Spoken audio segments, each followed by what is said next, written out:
In the heart of Lagos, where the city hummed with ambition and heat, shimmered off the highway, stood a gleaming skyscraper crowned in tinted glass and bold letters, Bright Tech Industries. The building towered over its surroundings like a futuristic temple buzzing with the energy of over 1,000 employees.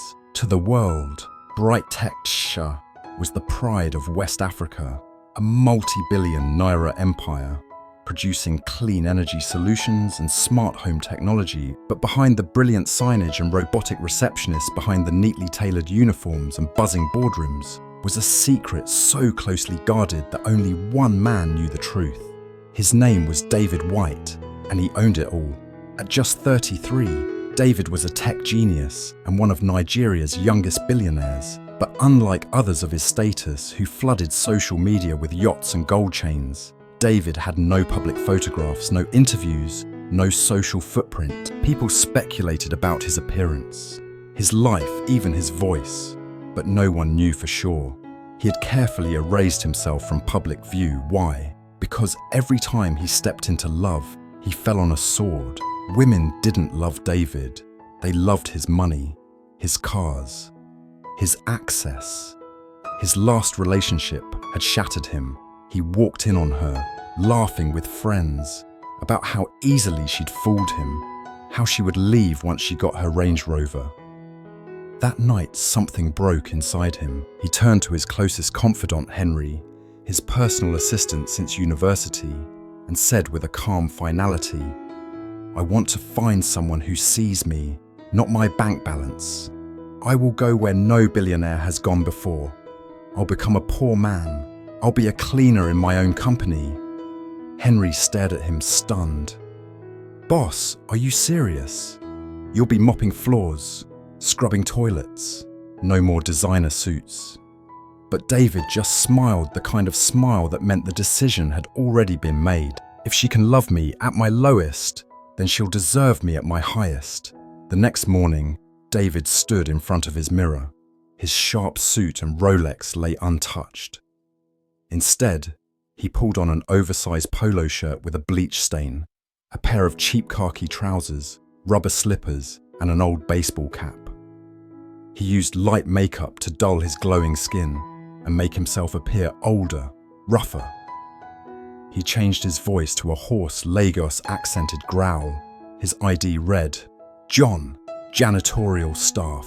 And then, without a driver or fanfare, he walked to the back staff entrance of Bright Tech Industries and began his second life. Security barely looked at him. "You're the new cleaner?" one guard asked without even a glance. "Yes," David said, lowering his voice. "Name's John." He was waved through and told to report to the janitorial supervisor. Mrs. Grace, she didn't smile. She didn't care. "You're on the ground floor today. Toilets, lobby and hallway. The tools are in the cupboard. Get to work."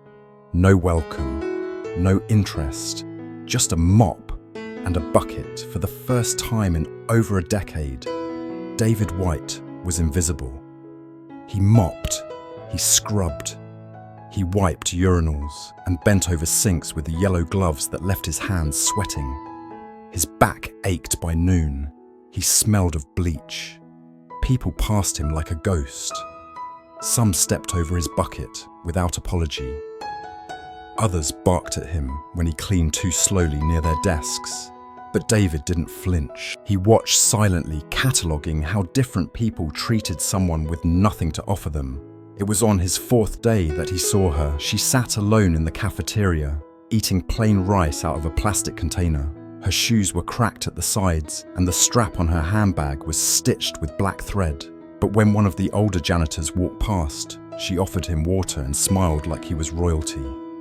David stopped mid-mop, staring.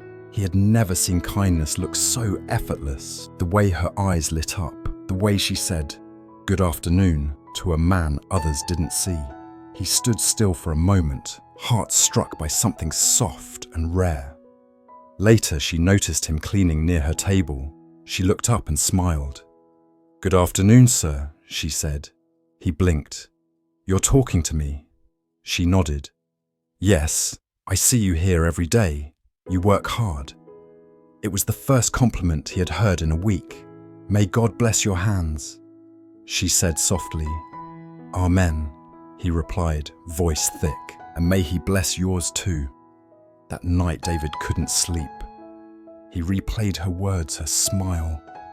Linda, he whispered, remembering the name on her badge. He asked Henry to quietly find out more. She was a junior assistant in the IT department. Educated, respectful, quiet. Her father had died young.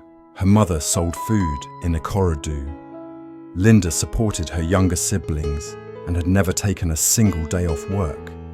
David listened, impressed. Then he said, pay her rent for 6 months, anonymously. She should never go to bed worried again. The next morning, Linda's landlord called her aside. Somebody paid your rent, my dear, 6 full months. No name. Just said to tell you, you're covered. She stood stunned, her eyes filled with tears. Thank you, God, she whispered. She walked to work that day, lighter than she had in years. She didn't know who had done it, but she felt seen. In the hallway, she passed David again, still John in her eyes. She smiled. Good morning, he smiled back. You look happy today. She laughed softly. A miracle happened. Tell me, he said, pretending not to know. My rent, she whispered. Someone paid it, just like that. David smiled. God truly works in mysterious ways. She nodded, grateful. If I ever meet the person, I'll hug them. As the days passed, David grew bolder. Not in words, but in watching. He observed how she helped junior staff stayed away from office gossip and brought food from home, even when others ordered jollof with beef. He noticed how her eyes lit up when she helped someone, not when someone helped her. She was pure, genuine, and she had no idea he was watching her, protecting her. But their little world was not untouched. Mr. Charles, the company's general manager, was everything David despised. Loud, proud, predatory. He walked like he owned the company and used his power to manipulate women. He wore imported cologne and tailored suits, but reeked of corruption. He began noticing Linda. One day, he called her into his office and said, "You're beautiful. You don't throw yourself at men like the others. I like that." She sat stiffly. "Thank you, sir." Then he leaned in. "I own this company, the money, the cars, the board. They listen to me. Stay close to me, and your life will change." She blinked. "I'm not interested." He frowned. "You think I'm lying?" "No, sir. I just don't want to pretend to love someone for money." From that day, Charles made her life hard. More work, more pressure, more cold words. David saw it all. He saw her walk out of Charles's office, once head held high like a queen, his heart clenched. That afternoon, he found her wiping her face near the janitor's closet. "Are you okay?" he asked. She tried to smile. "Just tired. I saw you give away your lunch yesterday," he said gently. "You didn't have to." "But I wanted to," she said. "Even when life is hard-giving, reminds me I still have something to offer." David's admiration turned to something deeper. That night, he whispered, "Linda, you have no idea."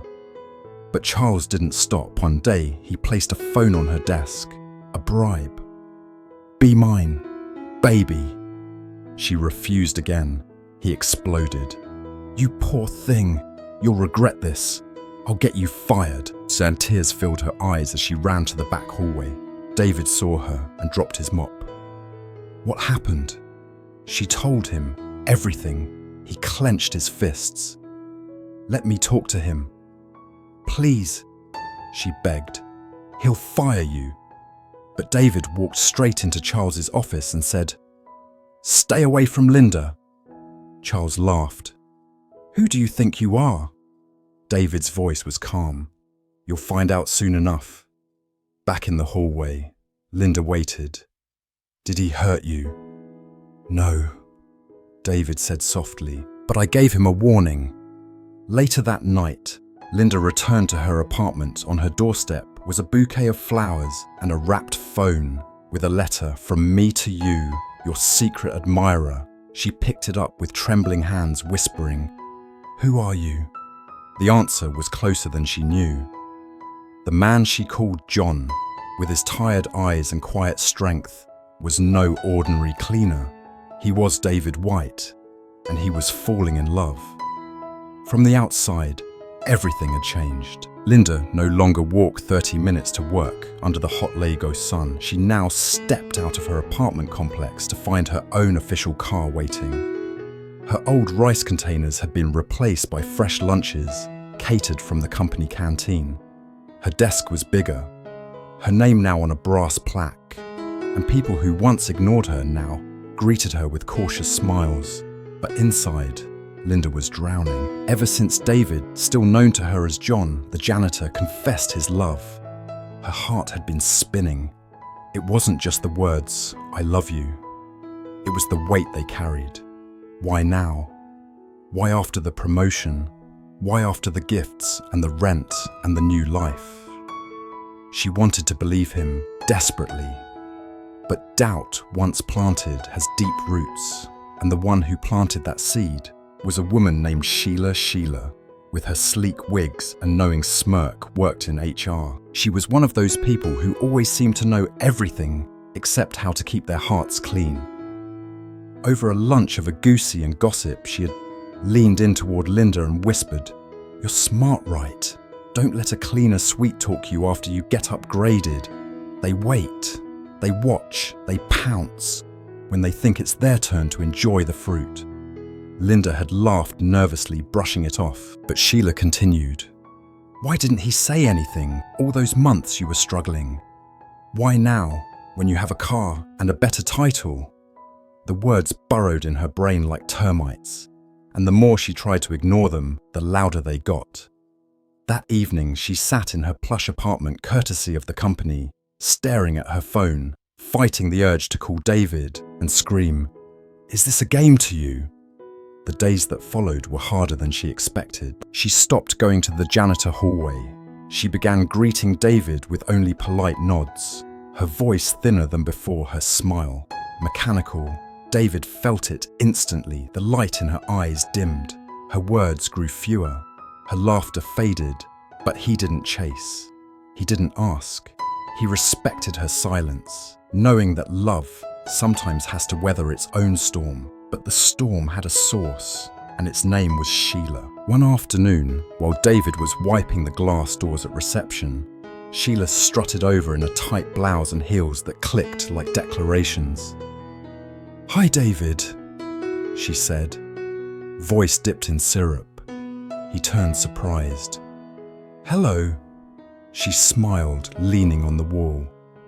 "You work too hard. You should let someone take care of you." He raised an eyebrow. "I'm doing just fine." She stepped closer. "I've been watching you. You're not like the other cleaners. You're smart, handsome, mysterious." David straightened. "You're confusing flattery with sincerity." She giggled. "Maybe I just know what I want, and right now I want you." David stared at her, his jaw tightening. "Weren't you the same person who told Linda I was a gold digger? Now here you are, throwing yourself at me." Sheila blinked, caught off guard. "Well, maybe I misjudged you." "No," David cut in. "You showed your true face. I see women like you every day, all gloss, no soul." Sheila's expression shifted. "You think you're better than me?" she snapped. David stepped closer, his voice low but sharp. "You poisoned a good woman's heart with lies, and now you're here with fake affection. You don't know me, and you never will." Then loud enough for everyone nearby to hear, he said clearly, "Stay away from me." Her eyes widened, cheeks flaming. "You think you're somebody. You're just a janitor." David smiled coldly. "And I'd rather mop floors with dignity than sell myself for comfort." She stormed off, humiliated. By the next morning, whispers ran through the building like wildfire. Everyone knew about Sheila's failed seduction and David's harsh rejection. Some laughed, others stared, but one person sat frozen at her desk, heart pounding. Linda. That evening, she asked David to meet her at a quiet cafe. They sat across from each other, the air thick with unspoken truths. "I've been confused," she began, fingers playing with her spoon. "Someone told me things, ugly things, about why you spoke up now after I got promoted, about your motives." David listened silently, and I believed them. She added, her voice small. "But I need to hear it from you. Why now?" David leaned forward, voice soft and sure. "Because I was scared. Not of you, but of what I might lose. I didn't want you to think I was taking advantage. So I stayed silent, even when it hurt.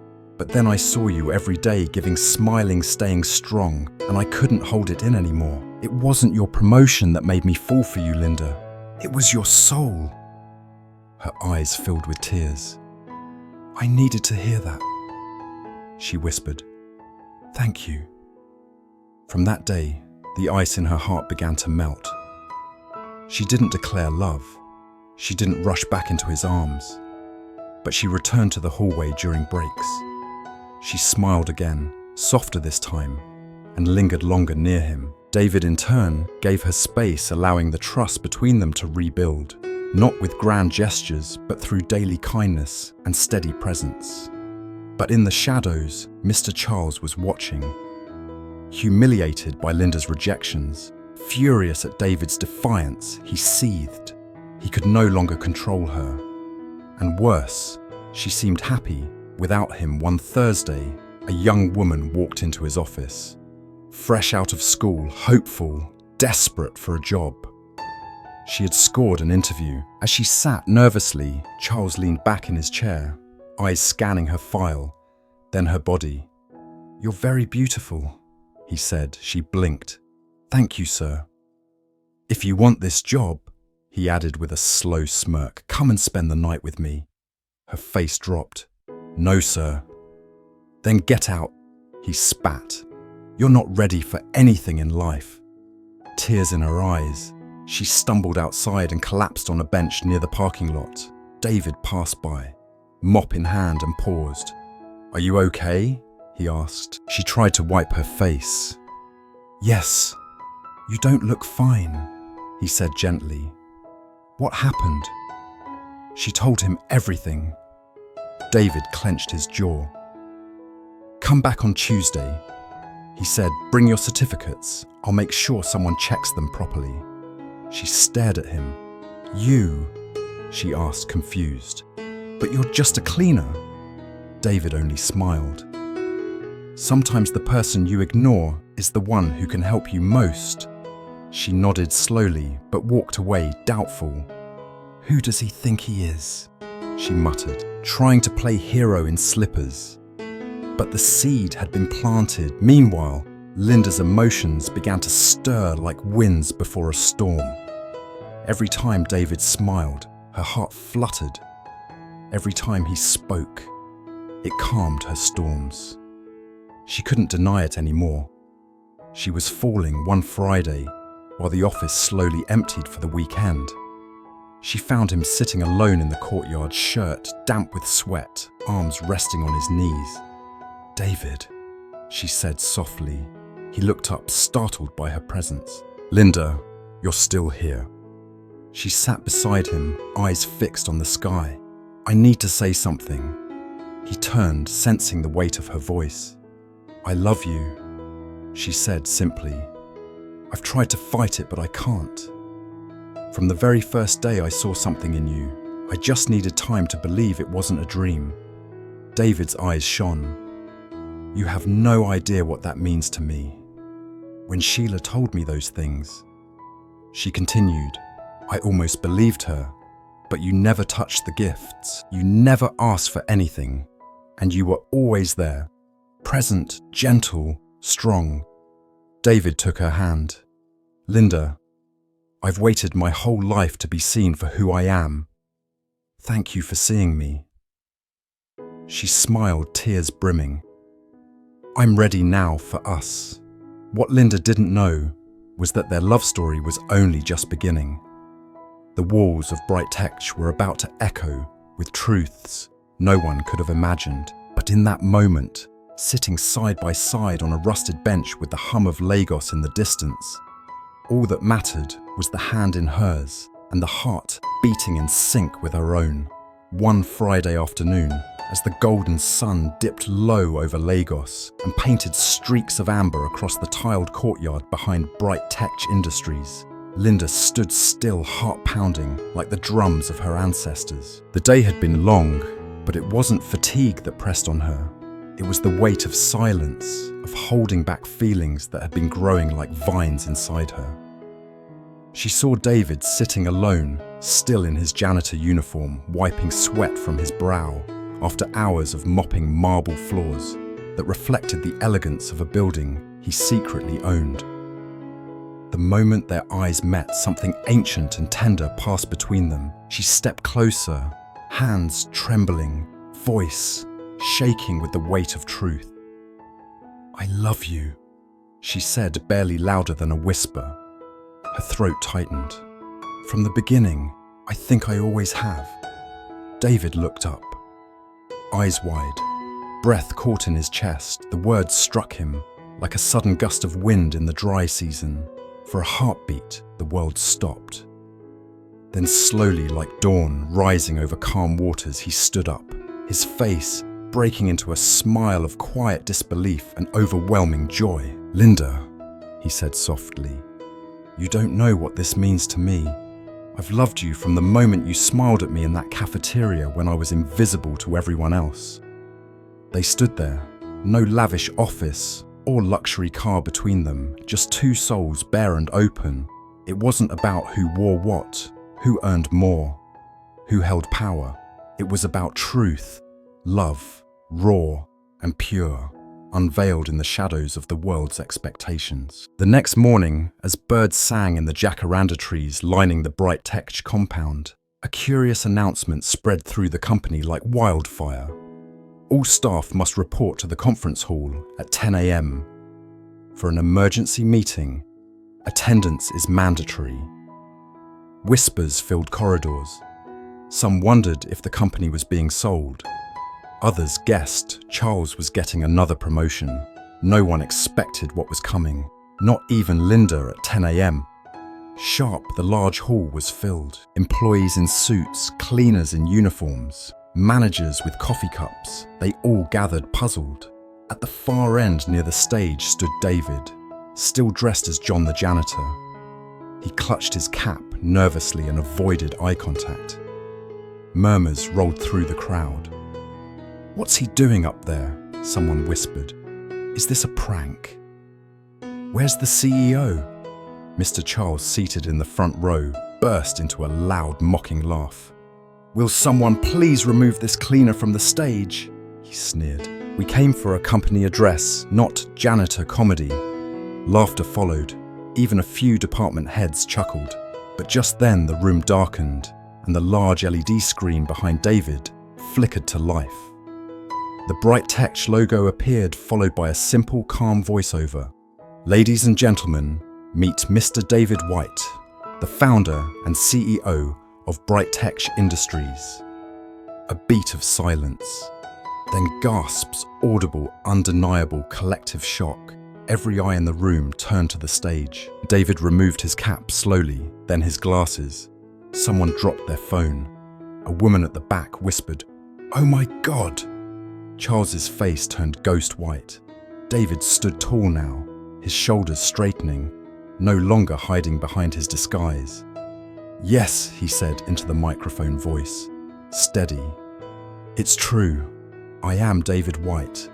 I've been your cleaner, your invisible man, your floor scrubber, your ignored hallway ghost." The room was silent. "I did it to see who you really are when no one is watching, who respects the powerless, who abuses authority, who sees human dignity, and who only bows to status." He paused, then turned toward Charles. "Mr. Charles." He said each syllable like a nail being driven into truth. You have misused your power. You've harassed women, taken bribes, demanded immoral favors from applicants and disrespected the values this company was built on. You're fired, effective immediately. The two security guards stepped forward and flanked Charles, who stood frozen in horror. You can't do this to me, he shouted, voice cracking. I built this place. David turned calmly. No, you poisoned it. Now leave. The crowd erupted, not in laughter but stunned applause. Some stood, some cried, some simply stared in awe. And then David smiled again, eyes searching for someone. But this day is not just about truth and justice, he said gently. It's also about love. He looked toward the third row. Linda, he said. Her heart stopped. She stood slowly, every eye turning to her. Please come forward. The room was hushed. She walked with hesitant steps toward the stage, her palms cold, her breath shallow. David reached into his pocket, pulled out a small velvet box and went down on one knee. Linda, he said, voice warm and full of wonder, when I had nothing, no title, no status, no voice, you saw me, you smiled at me, you gave me food, kindness and hope. You treated a cleaner like a king, and now I want to spend every day earning your love. Will you marry me? The room exploded in emotion. Some gasped, some clapped, some sobbed. Linda stood motionless for a second, tears streaming, then nodded fiercely. Yes, she whispered. Yes. David slid the ring onto her finger, and as they embraced, the crowd erupted in cheers that shook the walls. Their wedding became a sensation. Newspapers ran headlines. The billionaire who mopped his way into her heart. TV anchors called it the fairy tale of the decade.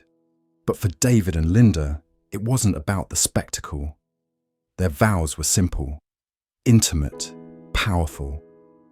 I promise to always see you, David whispered during the ceremony. And I promise never to let the world blind me to your worth, Linda replied. She walked down the aisle in a simple but elegant white gown, eyes glowing with a happiness so radiant it silenced even the most skeptical guests. David waited at the altar, no longer the invisible man, but a husband, a partner, and a friend. After the wedding, Linda didn't retire into the shadows of luxury. She worked beside David, not beneath him. They ran, bright tech sheet together with a renewed vision, fairness, dignity, compassion. They installed policies that protected junior staff, created scholarships for underprivileged youth, and built a female-led task force to ensure no one would ever endure what Linda had. The staff soon found that their new CEO was not just a visionary, but a man who understood the floor as well as the boardroom. But perhaps the most beautiful part of their story wasn't told in press releases or interviews. It was in the quiet moments, David making Linda tea before her meetings, Linda holding his hand under the table, when negotiations grew tense, the way they both lingered near the janitor's closet long after their wedding, quietly remembering where it all began. People often asked them, "What's your secret?" And David would smile and say, "Don't chase the spotlight. Find someone who sees your shadow." And Linda would laugh gently and add, "And never underestimate the man with the mop." Their love became a lesson, not just for the employees of Bright Tech, sure, but for anyone who had ever felt unseen, unheard, unloved. It taught that sometimes love is not in grand gestures, but in silent glances, shared rice, a gentle greeting in a hallway. That sometimes the greatest love stories aren't about diamonds or villas, but about one soul recognizing another beneath layers of masks and circumstances. Years later, on their anniversary, Linda and David visited the back courtyard where she had first said those trembling words. They sat on the same bench, older now, wiser, with laughter lines etched into their faces and gratitude shining in their eyes. I still can't believe it, Linda whispered, resting her head on his shoulder. David smiled. Believe it. You loved a cleaner and it saved a billionaire. And as the wind danced through the trees and the company they built hummed quietly in the background, the world carried on, not knowing that in the corner of a busy city, two people had proven that real love never checks your shoes. It looks into your soul and stays, no matter what. Thank you so much for staying with us until the very end of this unforgettable love story. We hope it touched your heart, inspired your soul, and reminded you that true love often begins where status ends. If you enjoyed this story and want more heartfelt tales like it, please don't forget to subscribe to our channel, leave a comment below sharing your thoughts and let us know. What would you do if you found out the cleaner was actually the CEO? Your support means the world to us. See you in the next story.